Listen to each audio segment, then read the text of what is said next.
When Little Boy explodes at 8:15, nobody yet knows what the consequences will be. Oppenheimer himself, the architect of the bomb, estimates 20,000 dead in the first second. There will be more than 3 times that number. Hiroshima, that was spared all the bombing raids, is therefore a reliable choice for testing the destructive power of this new weapon.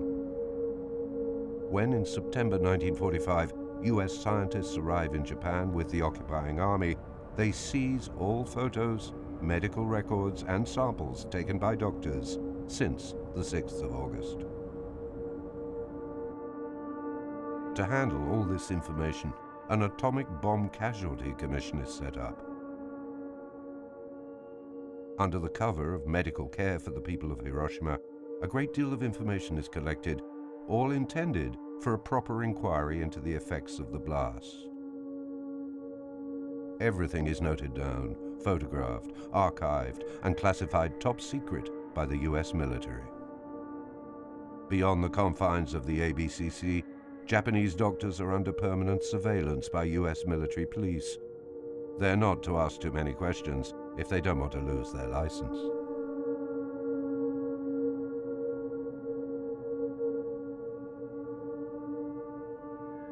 Throughout the whole Hiroshima region, the burns from the bomb are filmed.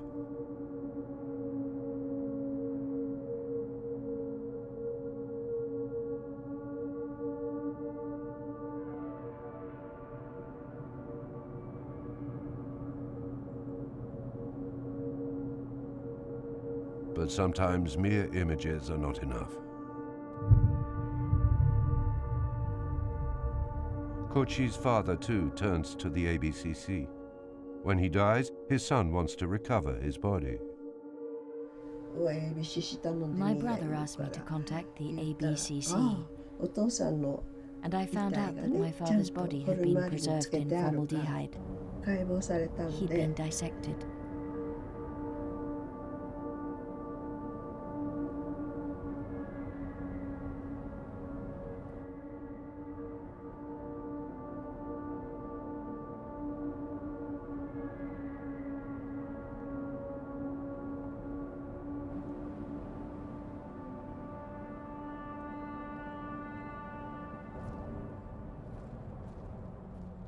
By 4 days after the blast, a strange sickness is raging. Vomiting, bleeding, decomposition of the flesh, hair loss. The Hiroshima Plague. The inhabitants are learning of the effects of radioactivity. Dozens of women will give birth prematurely in the rubble of the still burning city. Takeshi, the military cadet, will help deliver them of their stillborn babies. But the newborns I saw weren't the normal red.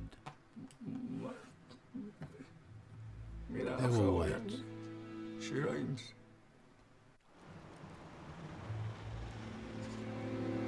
They have a name for the survivors of the Hiroshima and Nagasaki blasts. The Hibakusha.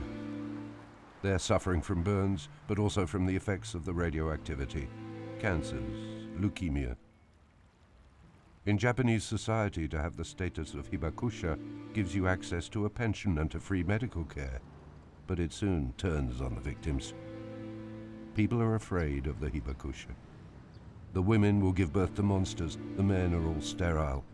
Already suffering the guilt of still being alive, the victims find themselves having to hide away or to keep their terrible secret for fear of being ostracized.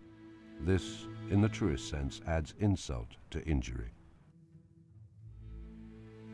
A third person in Matsushige's photos prefers to remain anonymous. This woman is still alive, but she doesn't want to be named.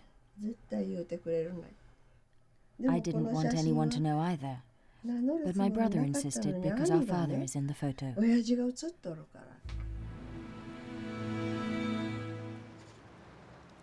For a long time, to avoid their children and grandchildren being stigmatized, the Hibakusha have preferred to keep quiet. The people from the Miyuki Bridge want to die in peace, as if the bomb had never blown their lives apart.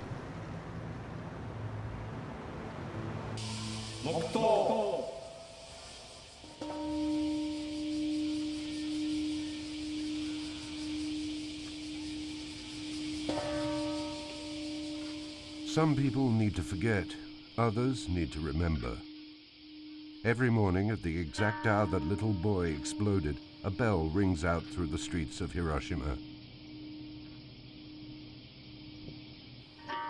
And every 6th of August at 8:15 a.m. the whole city shuts down and welcomes people from all over the world to celebrate peace.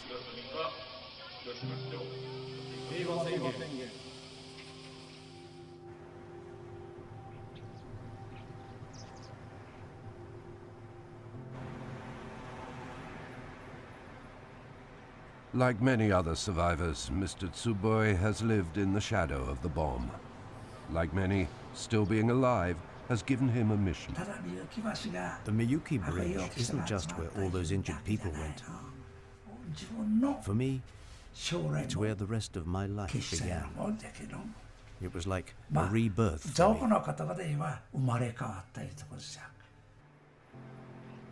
On the Miyuki Bridge, in an instant, Tsuboi, Koshi, Nishioka, Kodama, and all the others lost their innocence.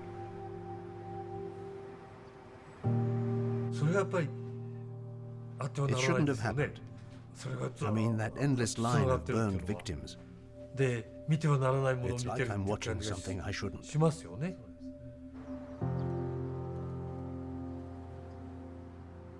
And like Takeshi, they all want their lives after the 6th of August 1945 not to have been in vain.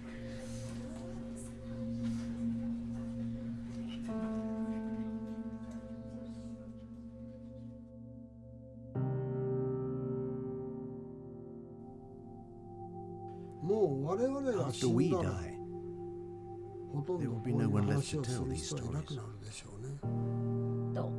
I have to do whatever I can do, as long as I live. To pass it on to the young, it has been my duty to remember it all and collect all the documentation I could.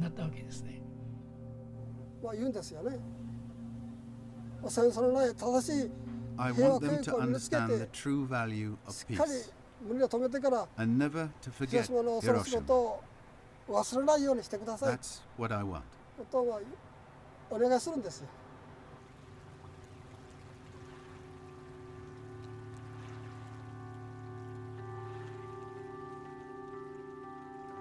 Yashito Matsushige passed away in 2005, but these photos are now part of our collective memory.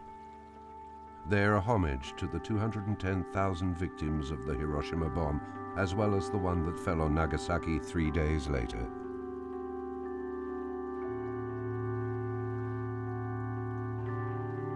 They are a rare testimony to that Monday, the 6th of August 1945, and to what they all suffered, those men, women, and children caught in the hell of the nuclear blaze under the cloud of Hiroshima, so that humanity may never see its like again.